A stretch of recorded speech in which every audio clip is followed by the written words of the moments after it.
எப்படி நீ நேசிக்கிறையோ அதே போல அடுத்தவனையும் இன்னைக்கு ரொம்ப நேசிக்கணும். நம்முடைய இந்தியாவுடைய பெரிய வெற்றிக்கு அடையாளமே வேற்றுமையில் ஒற்றுமை. ஜாதியையும் மதத்தையும் தாண்டி இந்த உலகத்திலே மிகப்பெரிய ஒரு ஜனநாயக நாடாக இருப்பதில் நம்முடைய இந்திய தேசம் என்பது மிக முக்கியமான ஒன்று. நம்முடைய தேசம் பெரிய ஜனநாயக நாடு. நம்முடைய சுதந்திர தின விழா, சுதந்திரம் பெற்ற பிறகு இந்த நாள் மிக முக்கியமான நாள். விதிகள் இல்லாத எந்த விளையாட்டும் வெற்றிகளாய் கருதப்படாது.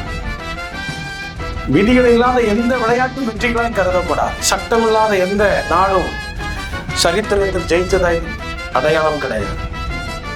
உண்மையில் சுதந்திரம் அடைந்த நம்முடைய நாடு முழுமை பெற்ற தினம் இன்றைய தினம் தான். The fulfillment of freedom. நம்முடைய இந்திய தேசத்தினுடைய சுதந்திரத்தினுடைய முழுமை இன்றைக்குத்தான் நடந்தது.